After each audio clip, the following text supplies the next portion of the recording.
Traditionally, these are questions for philosophy, but philosophy is dead. Philosophy has not kept up with modern developments in science, particularly physics. Scientists have become the bearers of the torch of discovery in our quest for knowledge. What all this goes to show is that nonsense remains nonsense, even when talked by world-famous scientists. What serves to obscure the illogicality of such statements is the fact that they are made by scientists, and the general public, not surprisingly, assumes that they are statements of science and takes them on authority.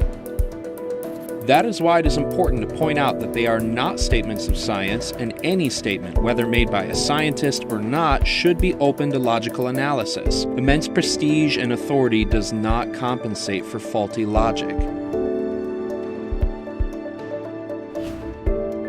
Apologist Frank Turek insists that science doesn't say anything, scientists do. While it is difficult to come to a consensus of an exact definition of science, we can safely say that science itself does not interpret the data it produces. Every scientific statement in the long run, however complicated it looks, really means something like, I pointed the telescope to such and such a part of the sky at 2:20 a.m. on January 15th and saw so-and-so. Or I put some of this stuff in a pot and heated it to such and such a temperature, and it did so-and-so. Do not think I am saying anything against science. I am only saying what its job is. And the more scientific a man is, the more I believe he would agree with me that this is the job of science. And a very useful and necessary job it is too. Facts, figures, data, calculations, and any other information gained by science requires reflection, hypothesis, and interpretation. This interpretation is done by persons affected by bias, personality, intention, honesty, and most importantly, worldview. This is not to say that proper science cannot be done, but only that science itself is not immune to human error. Science is a tool used to understand the external world around us, and by its very nature as a tool, it comes with certain limitations. When these limitations are transgressed, science ventures into philosophy to attempt what it doesn't have the capability to do, namely, to interpret. Science must not impose any philosophy, any more than the telephone must tell us what to say.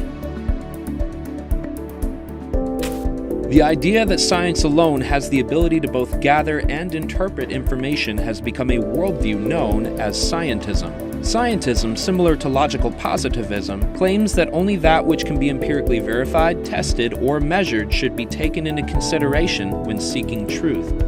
Peter Atkins defines scientism perfectly when he says, "There is no reason to suppose that science cannot deal with every aspect of existence." This worldview, by its definition, excludes metaphysics, a branch of philosophy dealing with cosmology and ontology, as well as the supernatural. If scientism is presupposed, then philosophical naturalism often follows. Naturalism is the belief that space, time, and matter compose all of existence, and that there is nothing above or beyond the physical universe, or as Carl Sagan once put it, the cosmos is all that is, or ever was, or ever will be. If scientism is true, then all things that can be known are empirically verifiable, testable, or measurable. If there is anything that can be known that isn't empirically verifiable, testable, or measurable, then scientism is false. Given that naturalism, a consequence of scientism, is only capable of answering questions about the material universe, this would limit the kinds of questions we can ask. If scientism is true, we should expect that questions outside of its scope are either nonsensical or not worth asking. Is it true that it is science that is best equipped to answer all of our questions, at least all the questions that need to be answered? World-renowned scientist and head of the Human Genome Project, Francis Collins, agrees on the limitations of science, but expresses genuine interest in the questions it cannot address. Science is the only reliable way to understand the natural world, and its tools, when properly utilized, can generate profound insight into material existence. But science is powerless to answer questions such as, why did the universe come into being? What is the meaning of human existence? What happens after we die? One of the strongest motivations of humankind is to seek answers to profound questions, and we need to bring all the power on both the scientific and spiritual perspectives to bear on understanding what is both seen and unseen. James W. Sire echoes Collins, stating that these questions are not only valid, but fundamental to the human experience. The most fundamental issues we as human beings need to consider have no departmental boundaries. What is prime reality? Is it God or the cosmos? What is a human being? What happens at death? How should we then live? These questions are as relevant to literature as to psychology, to religion as to science. Nobel laureate Sir Peter Medawar, warning his readers of Scientism, writes, "There is no quicker way for a scientist to bring discredit upon himself and upon his profession than to roundly declare, particularly when no declaration of any kind is called for, that science knows or soon will know the answers to all questions worth asking, and that questions which do not admit a scientific answer are in some way non-questions or pseudo-questions that only simpletons ask and only the gullible profess to be able to answer." The fact that scientism cannot answer the most fundamental questions of the human experience should arouse our suspicions, but the problems for scientism run much deeper than insufficiency. As mentioned earlier, scientism, if true, cannot allow any knowledge beyond its scope. Should we find any such knowledge, scientism doesn't have a leg to stand on. In God's Undertaker, Has Science Buried God?, Oxford professor John C. Lennox writes, "Take the claim that only science can deliver truth.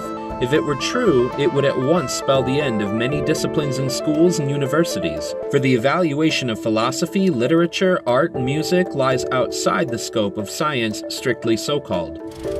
How could science tell us whether a poem is a bad poem or a word of genius? Scarcely by measuring the lengths of the words or the frequencies of the letters occurring in them. How could science possibly tell us whether a painting is a masterpiece or a confused smudge of colors? Certainly not by making a chemical analysis of the paint and the canvas.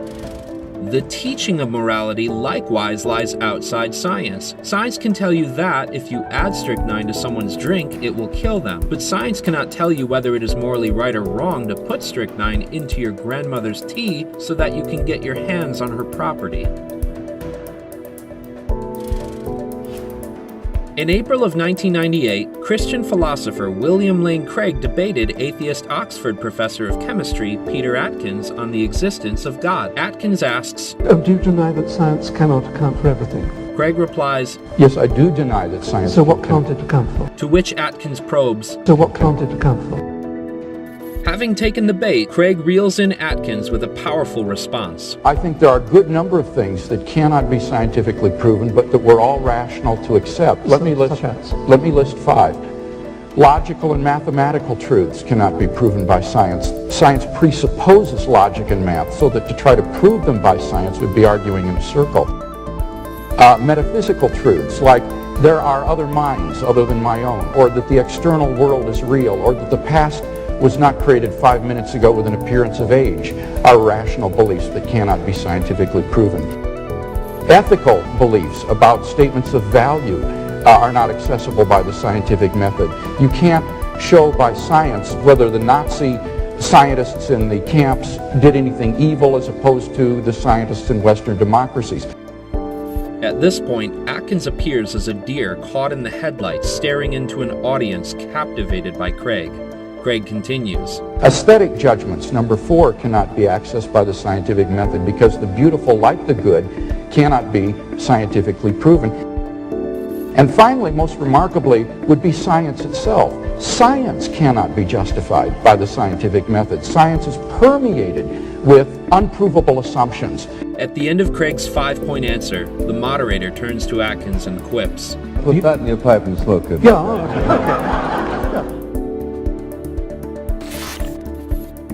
The final point made by Craig was the nail in the coffin for scientism. If insufficiency or opposing evidence isn't enough to kill scientism, scientism kills itself by failing to meet its own standard.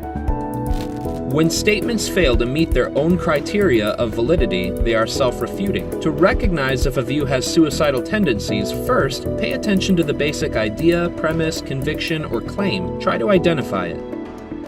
Next, ask if the claim applies to itself. If so, is there a conflict? Does the statement itself fail to live up to its own standards? Can it be stated in the form A is the case and A is not the case? If so, it commits suicide. What all this means to say is that the scientific method or the very idea of science cannot be justified scientifically, but must be assumed or concluded by philosophy. There are many categories of thought, including philosophy, history, mathematics, formal logic, ethics, theology, and more. Science is one of many, and certainly not necessarily the most important. A proper worldview is a healthy diet consisting in many disciplines of thought, using what each has to offer. There is no reason to handicap thought by limiting its scope. The most brilliant among us have realized that the human experience and quest for truth are multifaceted mountains requiring a variety of tools to climb. Those who venture forth with science alone only get so far. Albert Einstein knew this emphatically when he wrote to R.A. Thornton in 1944, "I fully agree with you about the significance and educational value of methodology as well as history and philosophy of science."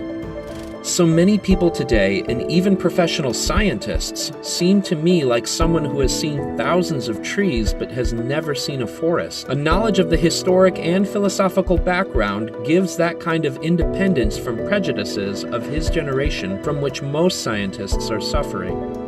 This independence created by philosophical insight is, in my opinion, the mark of distinction between a mere artisan or specialist and a real seeker after truth. Scientism fails to see the forest from the trees. While scientific advancement has been an overwhelming force of truth, it is by no means the entire spectrum of knowledge, and those who cling to scientism will inevitably inherit its blind spots. It is blind to its own insufficiency to answer every question. It is blind to the knowledge outside of its scope, and most importantly, it is blind to its own self-destruction. The next time someone dismisses you with the "only science gives reliable truth" canard, ask if he wants you to take his statement as fact or simply as unsubstantiated opinion. If fact, ask what testable scientific evidence led him to his conclusion. As it turns out, this claim is not a fact of science. It is a philosophical assertion about science that itself cannot be proven by the scientific method and would therefore be unreliable according to this approach.